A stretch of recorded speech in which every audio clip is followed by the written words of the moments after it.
आज हम आपको एक ऐसी कहानी बताने जा रहे हैं जो वाकई आपकी आंखें खोल देगी। यह मौन के गहरी लबों के बड़े में एक कहानी है। तो बैठने के लिए एक आरामदायक जगह ढूंढने एक साथ ज्ञान की यात्रा पर चले आई सीधे बुद्ध की आकर्षक दुनिया और मौन के बड़े में, उनके विचारों के बड़े में जान प्राचीन भारत में जहां हमारी कहानी स्थापित है।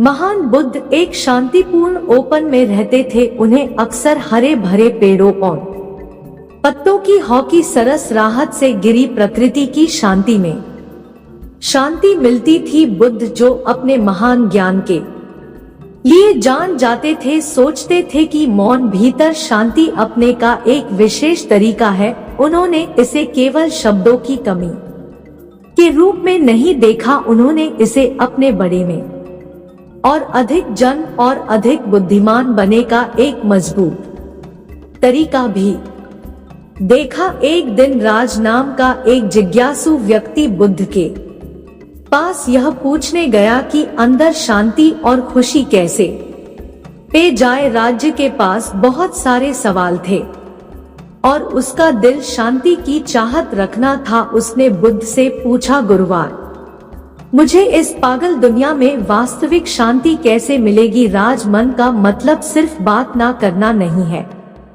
यह मां में व्याप्त व्यस्त बेचैन विचारों को खत्म करने के बड़े में भी है। मौन में हम अपने दिल और बाकी दुनिया को सुनने के लिए जगह बनाते हैं।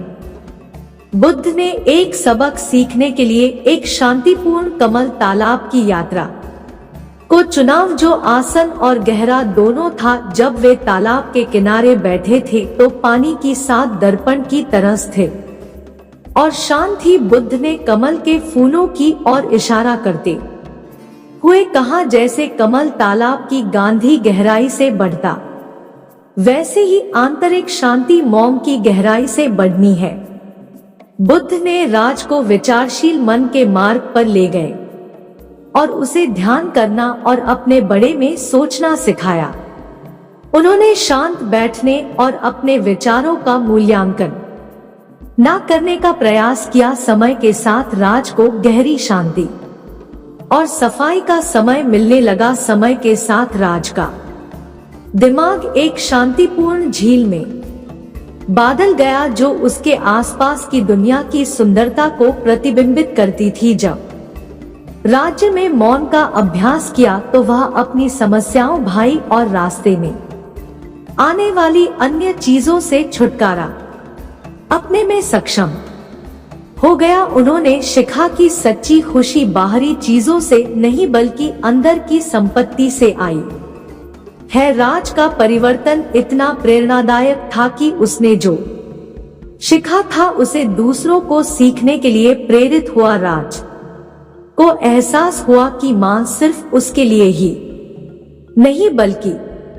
उसके लिए भी अच्छी है। यह एक उभरता जो वो दूसरों को दे सकता था ताकि उन्हें शांति का रास्ता खोजना में मदद मिल सके। जैसे अधिक से अधिक लोगों ने ऐसा करना शुरू किया, समुदाय में जागरूकतापूर्ण मौन एक लहर की तरह फैल गई। एक समय उपवन में एकमात्र ध्वनि हवा थी, लेकिन अब यह मौन के मध्य से जुड़ने वाले मां की ध्वनि से भर गई थी। राज की शांतिपन जीवन की समस्याओं से सुरक्षित नहीं था। एक दिन ओपन में एक तूफान आया और वो शांति और शांति को नष्ट कर दिया जिससे वह प्यार करता था। अराजकता के बीच में राज ने सोचा कि बुद्ध ने क्या सिखाया था। उसने अपनी आंखें बंद कर ली और अपनी सांसों पर ध्यान केंद्रित किया। उसने अपने हृदय के तूफान को कमल के तालाब के पानी की तरह शांत होने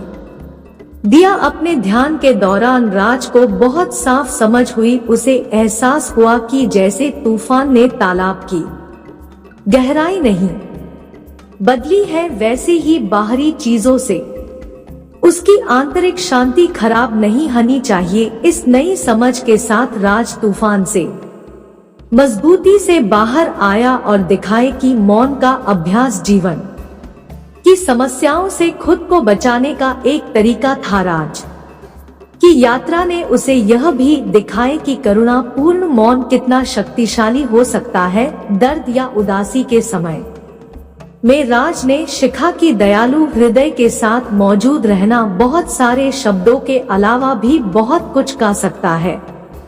राज ने प्रकृति से सबसे अधिक शिखा और उसने जंगल में अधिक से अधिक समय बिताया, यह देखते हुए कि सब कुछ कितना शांत था। वो इस बात से आश्चर्यचकित था कि पेड़ों, पक्षियों और बाटी नदियों ने कितनी आसानी से मौन की भावना को पकड़ लिया। यह जीवन के उसे ज्ञान का संकेत था जो शब्दों से पैर है। जैसे जैसे राज अभ्यास में बेहतर होता गया, उसे अपने रिश्तों में अच्छे बदलाव नजर आने लगे। उनकी मौन अब एक बड़ा नहीं थी बल्कि एक पाल थी जिसने लोगों को एक दूसरे को समझ में, परवाह करने और एक दूसरे का साथ अपने में मदद की। राज की शांति के प्रति कमिटेड यही नहीं रुकी, यह उसके बाद चला रहा। उन्होंने देखा कि बच्चों को छोटी उम्र से ही शांत रहना सीखने से दुनिया को अधिक शांतिपूर्ण और देखभाल करने वाली जगह बनाने में मदद मिल सकती है। और प्रियदर्शी को आपके पास इसलिए है। राज्य की कहानी और कैसे उसने अपने भीतर शांति अपने के लिए बुद्ध की शिक्षाओं का उपयोग किया। याद रखें कि मौन केवल शोर की कमी नहीं है, यह अपने बड़े में और अधिक जन और शांति अपने का भी एक तरीका है। इसलिए अगली बार जब आप व्यस्त हो तो मौन की शक्ति का आनंद लेने के लिए कुछ समय निकले। आज हमारे साथ इस खूबसूरत यात्रा पर आने के लिए धन्यवाद। अगर यह कहानी आपको अच्छी लगी हो तो इसे लाइक, सब्सक्राइब और अपने दोस्तों के साथ शेयर करना ना भूले। अपने माता पिता का ध्यान रखें।